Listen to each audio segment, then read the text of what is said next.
느낄 매 순간들이 강렬해 what we gon' need Going with this I'm the one What you want, what you want, what you want Got it, got it I'm the one What you want, what you want, what you want got it, got it, got it, got it What's up, sleepy there 날 따라 twist it What's up, slow there 입맛 대놓고 나만 dish Hello everyone, welcome to my channel and you are still with me, Pak David, in English Online Teaching Learning. Okay, how are you doing? I hope you are doing well, you are okay, you are fine. And please stay at home and stay healthy, and also please to obey the health protocol by applying 5M. Oke, baik, bagaimana kabar kalian di rumah? Semoga kalian tetap dalam kondisi yang baik serta sehat selalu. Dan saya selalu mengingatkan kepada kalian untuk tetap mematuhi protokol kesehatan dengan cara menerapkan 5M, yaitu memakai masker, mencuci tangan, menjaga jarak, menjauhi kerumunan, serta membatasi mobilitas dan interaksi. Well, let's continue to the new material. And this meeting we are going to discuss about simple present tense. I'm sure that you had been taught this material before when you were in junior high school. Jadi pada pertemuan kali ini kita akan membahas materi baru, yaitu berkaitan dengan tenses, khususnya simple present tense. Baik, sebelum kita melanjutkan pembahasan kita lebih lanjut mengenai simple present tense, ada baiknya kita memahami dulu pengertian dari tenses itu sendiri. Jadi kita mereview lagi pemahaman kita, ingatan kita mengenai tenses yang sudah diajarkan ketika kalian duduk di bangku SMP. Jadi apa itu tenses? Jadi tenses itu adalah bentuk kata kerja dalam bahasa Inggris yang berfungsi untuk menunjukkan waktu. Jadi tenses itu membuat sebuah pernyataan atau kalimat itu menjadi jelas waktu terjadinya. Apakah sekarang, masa lalu, masa depan, atau masih berlangsung. Jadi ketika kita berbicara dengan orang lain menggunakan bahasa Inggris ya tentunya, kita itu harus memperhatikan setiap kalimat yang kita ucapkan. Ini berkaitan dengan pola ya, pola kalimat yang kita ucapkan. Ini bisa dalam bentuk kata kerjanya maupun kata keterangan atau adverbnya. Jadi ketika kita membicarakan sesuatu yang terjadi di masa lampau, ya kita menggunakan tenses jenis apa? Ya kita menggunakan simple past tense. Dan kalau kita membicarakan sesuatu yang terjadi atau sedang terjadi atau berlangsung pada saat ini, berarti kita menggunakan apa? Present continuous tense. Dan kalau kita membicarakan suatu kebenaran yang sifatnya umum atau suatu fakta atau suatu aktivitas atau tindakan yang dilakukan berulang-ulang atau suatu kegiatan yang sifatnya rutin, itu kita menggunakan simple present tense. Jadi sedikit spoiler ya. Oke, tanpa berlama-lama langsung saja kita menuju ke materinya. Check this out.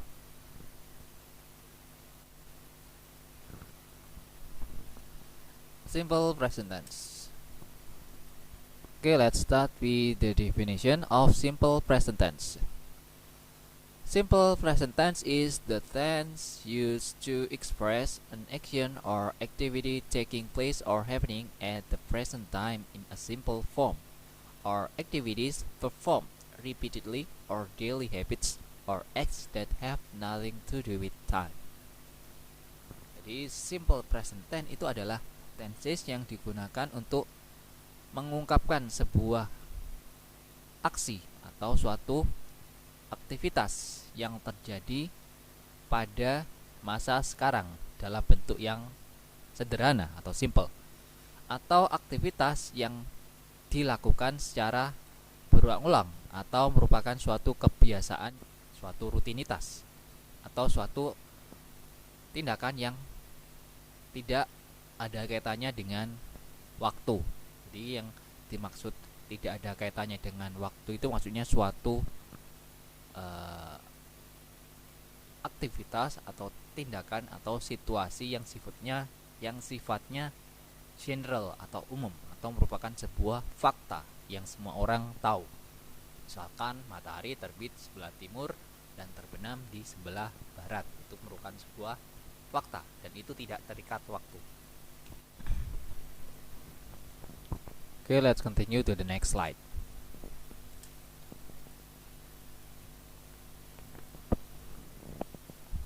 Oke, perlu kalian ketahui bahwa kalimat itu terbagi menjadi dua jenis ya.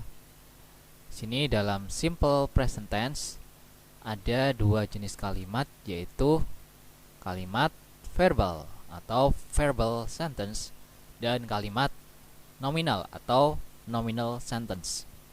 Jadi kedua jenis kalimat ini perlu kita pahami ya perbedaannya, apa itu verbal sentence, apa itu nominal sentence. Jadi ini perlu kita pahami perbedaannya dan penggunaannya dalam simple present tense. Oke, saya lanjutkan. Oke, let's continue to the verbal sentence. Jadi kalimat verbal atau verbal sentence is a sentence that use a verb as a predicate. Jadi kalimat verbal atau verbal sentence adalah sebuah kalimat yang menggunakan sebuah verb atau kata kerja sebagai predikat. Contohnya, he visits my house twice a week. Dia mengunjungi rumahku 2 kali dalam seminggu. Yang kedua adalah they go to campus every day. Jadi mereka pergi ke kampus setiap hari. Sini bisa kalian cermati, sini ada kata kerjanya ya. Jadi dari kedua kalimat yang sudah saya bacakan atau yang sudah saya ucapkan barusan ada unsur kata kerjanya, yaitu visits dan go. Jadi kedua kalimat itu dikategorikan sebagai kalimat verbal atau verbal sentence. Oke, sampai sini paham ya? Oke, saya lanjutkan. Nah, baik di kalimat verbal maupun kalimat nominal dalam simple present tense, jadi mereka itu mempunyai pola atau pattern ya. Jadi ada 3 pattern dari masing-masing jenis kalimat, baik itu kalimat verbal maupun kalimat nominal. Kalimat verbal ada positive form, negative form, sama interrogative form. Sedangkan kalimat nominal juga sama, punyai positive form, negative form, and interrogative form. Okay, let's start with positive form of verbal sentence. So, for I, you, we, they subject, we use subject plus infinitive or verb 1. Jadi pola kalimat yang pertama, jika subjeknya itu adalah I, you, we, they, atau ketika kalian SMP pasti guru kalian mengajari kalian kalau cara mengingatnya pakai kata sandi atau password Dewi Ayu seperti itu ya. Jadi untuk subjek I, you, we, they atau Dewi Ayu itu pola kalimatnya kita menggunakan subjek plus infinitive atau kata kerja bentuk pertama. Jadi tidak ada perubahan ya bentuk kata kerjanya. Jadi itu pola kalimatnya. Oke, yang selanjutnya adalah for she, he, its subject, we use subject plus infinitive or verb 1 plus s or es. Jadi untuk subjek yang menggunakan subjek orang ketiga tunggal atau single third person seperti she, he, it, itu kita menggunakan pola subjek plus infinitive atau verb 1 plus s or es. Jadi di kata kerja bentuk pertama itu kita imbui dengan huruf s atau is. Nanti ada aturannya ya mengenai penggunaan s atau is. Akan kita bahas di slide selanjutnya. Oke, saya lanjutkan.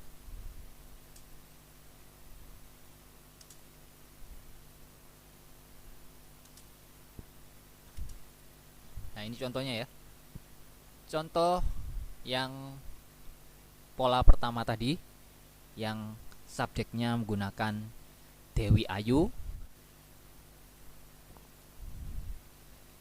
Ini contohnya, I write a letter every day. Jadi saya menulis surat setiap hari. Sini subjeknya I. Setelah itu diikuti diikuti verb 1 atau infinitive, yaitu apa? Write.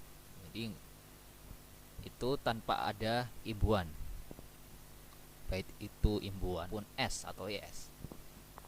Jadi simple. Kok hilang? Oke, yang selanjutnya contoh yang kedua adalah she reads a magazine every morning. Jadi dia membaca majalah setiap pagi. Di sini kita tahu bahwa subjeknya itu adalah singular third person atau orang ketiga tunggal, yaitu she, dia, perempuan. Jadi setelah kata atau setelah subjek she itu kita ikuti dengan kata kerja bentuk pertama diimbui huruf s atau pakai suffix s ya setelah kata kerja bentuk pertamanya untuk mengindikasikan bahwa dia adalah, maksudnya subjeknya itu adalah orang ketiga tunggal. Jadi kalimatnya she reads a magazine every morning. Dia membaca majalah setiap pagi. Oke, yang ketiga, they visit their grandmother every Friday. Jadi mereka mengunjungi neneknya atau nenek mereka setiap hari Jumat. Di sini subjeknya they. Jadi subjeknya di sini adalah orang ketiga jamak ya. Orang ketiga jamak, bukan orang ketiga tunggal ya. Jadi karena subjeknya orang selain orang ketiga tunggal, jadi bentuk kata kerjanya tetap. Jadi yang base ya, pakai yang base atau yang pola yang dasar tanpa ada imbuhan. They visit their grandmother every Friday. Jadi seperti itu.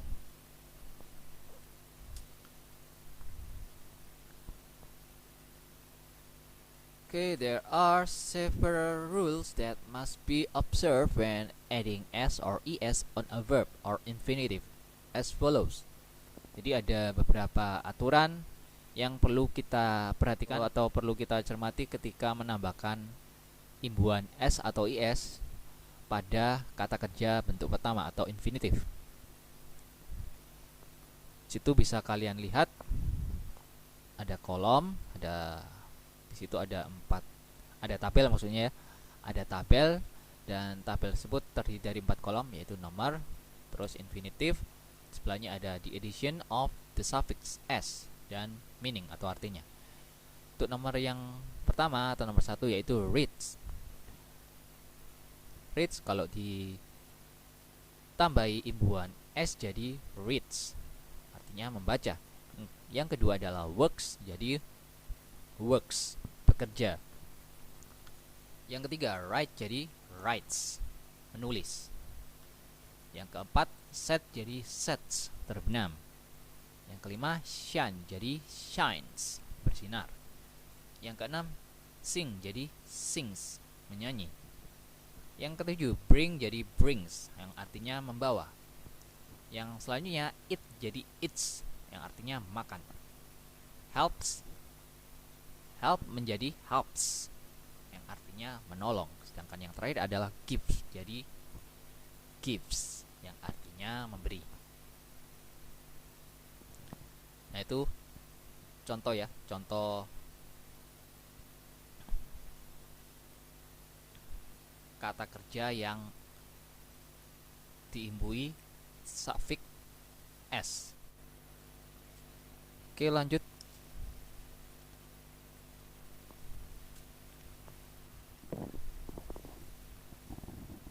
Oke, yang selanjutnya adalah verb are infinitive that ends in the letters C8, O, S, S8, X, and Z. The suffix is es. Jadi jika kata kerja yang berakhiran dengan huruf CH, O, S, SH, X, dan Z, jadi kita tambahi dengan imbuhan is. Jadi jika kata kerjanya berakhiran dengan huruf CH, O, S, SH, X, dan Z, kita imbuhi dengan is. Contohnya seperti ini. Itu ada tabel, ya sama, ada 4 kolom. Kolom nomor, kolom verb 1 or infinitive, terus penambahan akhiran is dan arti kata. Yang pertama adalah teach. Di situ kan di 2 huruf terakhir itu ada huruf CH. Jadi setelah huruf CH itu kita tambahi dengan imbuhan is. Jadi bukan imbuhan s aja ya, tapi is. Jadi dari teach menjadi teaches atau mengajar. Reach jadi reaches atau menjangkau. Do jadi does, mengerjakan. Go jadi goes, pergi. Kiss jadi kisses, mencium. Discuss jadi discusses, mendiskusikan. Pass jadi passes, melewati. Wish jadi wishes, mengharapkan. Finish jadi finishes, menyelesaikan. Fix jadi fixes, memperbaiki. Jadi itu contoh kata kerja yang berakhiran dengan huruf CH, O, S, SH, X maupun Z. Jadi di akhir kata kerja kita beri imbuhan is. Jadi seperti itu. Sampai sini sudah paham?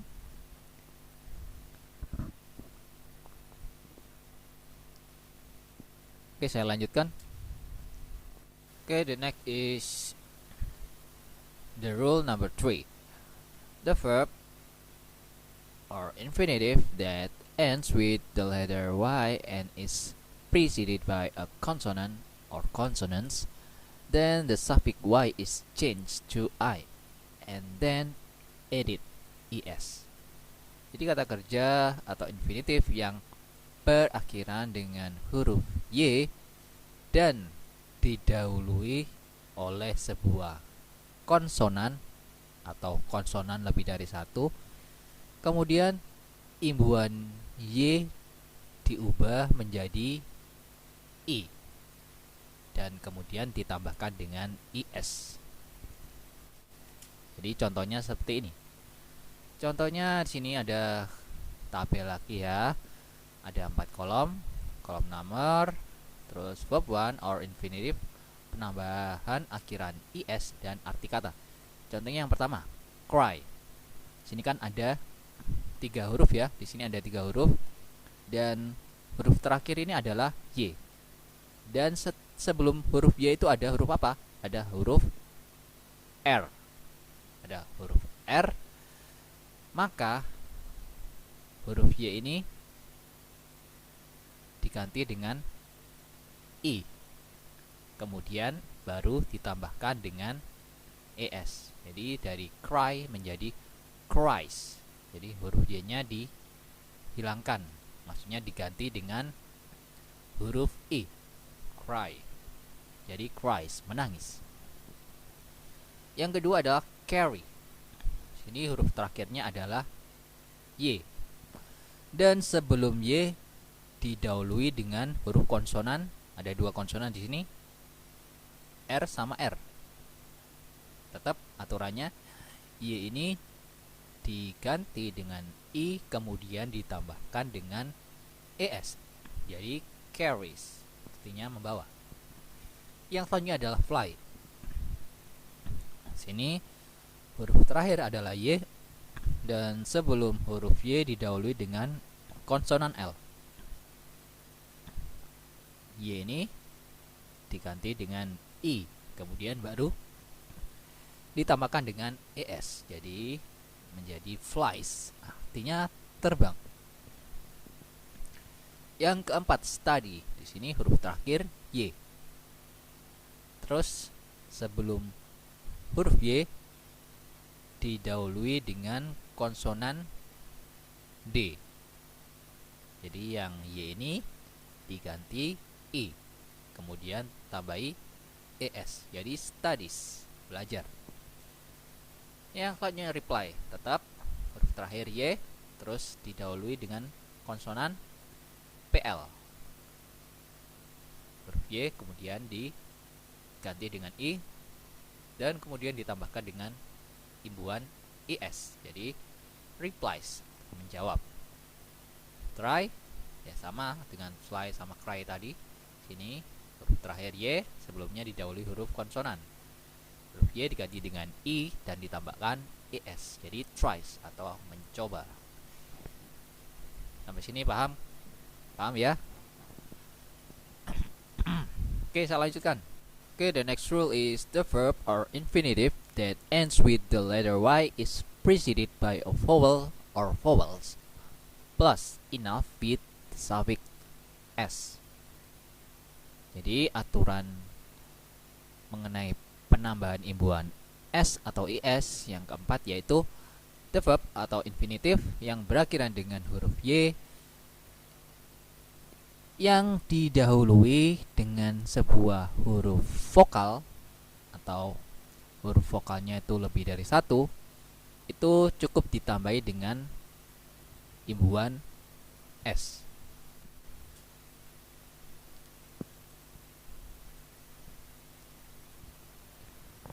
Oke, berikut contohnya.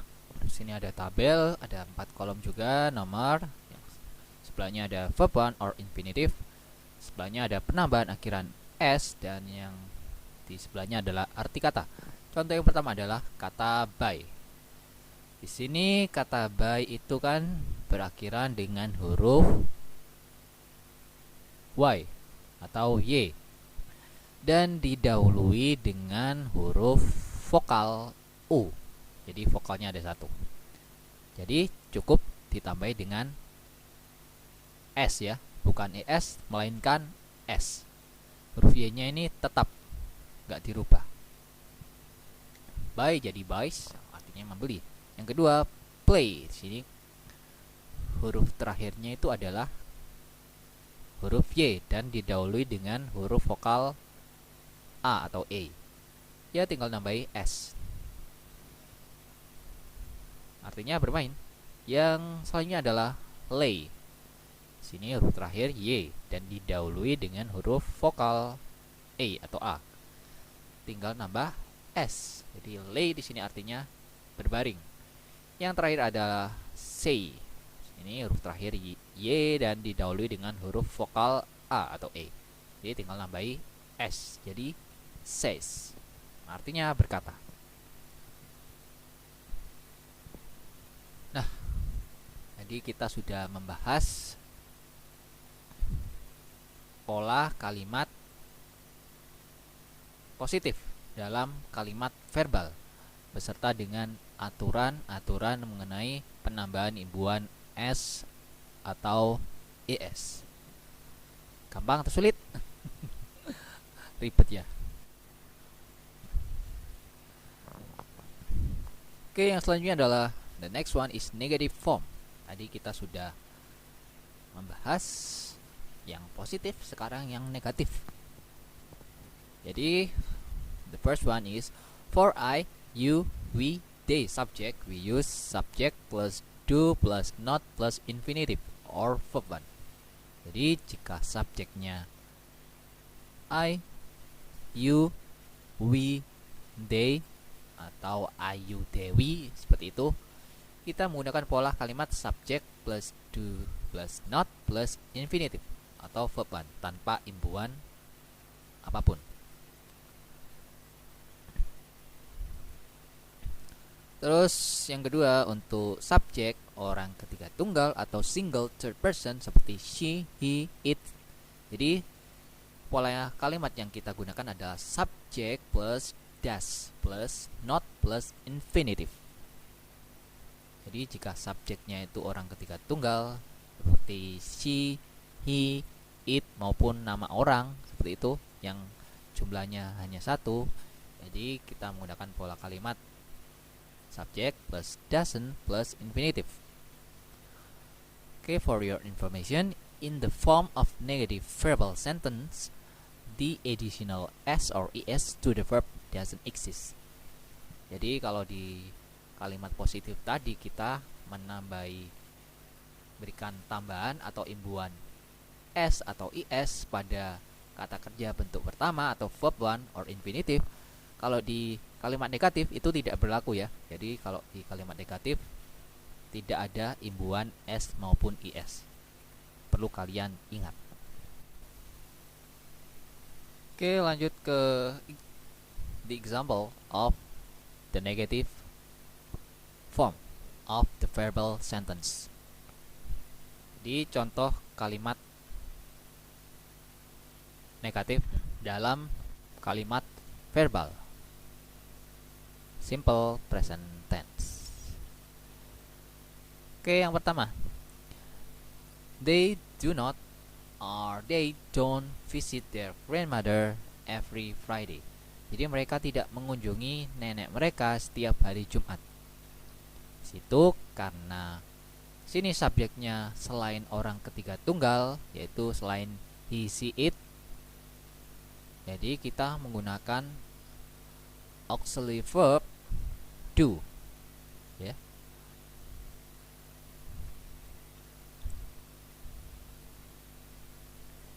Berikutnya, she does not or doesn't read magazine every morning. Jadi dia tidak membaca majalah setiap pagi. Karena di sini subjeknya she atau single third person atau orang ketiga tunggal, jadi kita menggunakan auxiliary verb does not.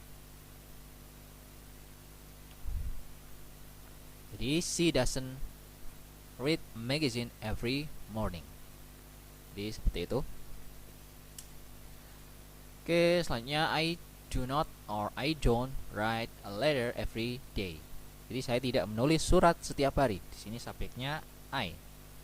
I itu orang pertama tunggal. Jadi kita menggunakan auxiliary verb do not. Jadi nggak pakai does not tapi pakai do not. I do not or I don't write a letter every day. Oke, next.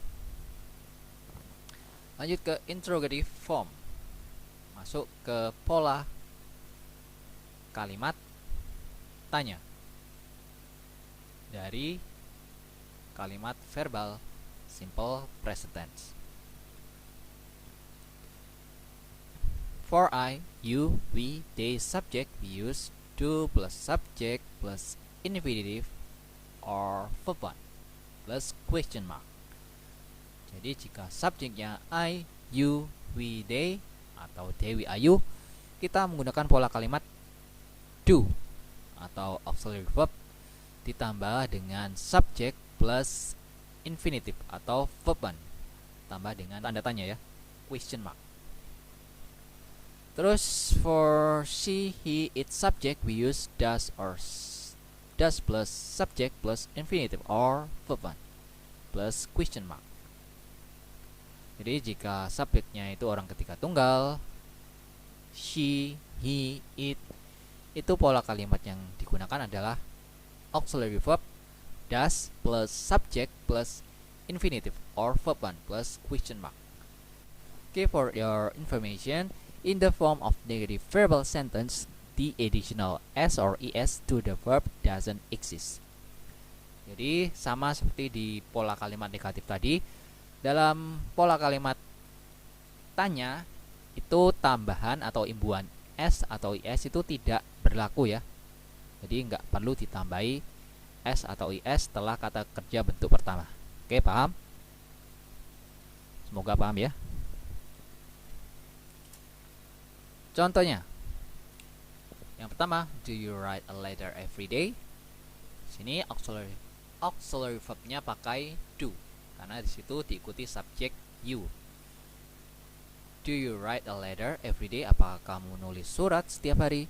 Terus yang kedua adalah, does she read a magazine every morning? Apakah dia membaca majalah setiap pagi? Sini auxiliary verbnya pakai does, karena di sini diikuti subjek single third person atau orang ketiga tunggal, yaitu she. Terus yang terakhir, do they visit their grandmother every Friday? Jadi apakah mereka mengunjungi neneknya setiap hari Jumat? Situ subjeknya orang ketiga jamak ya, yaitu they. Makanya kita pakai auxiliary verb do. Do they visit their grandmother every Friday? Jadi seperti itu.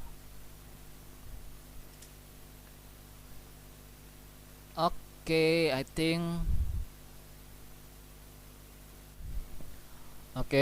think that's enough for today's meeting or today's class, because this material is really time consuming and it takes too many time to explain all the material, so I decided to divide the learning video into two parts.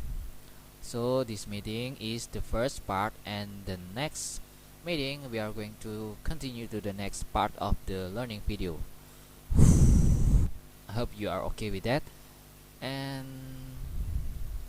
thank you for joining today's class, and thank you for paying attention to my explanation in this video. And if there was any mistakes during my explanation in this video related to the material of today's meeting, I really apologize, and thank you for watching my video, and see you next week. Bye.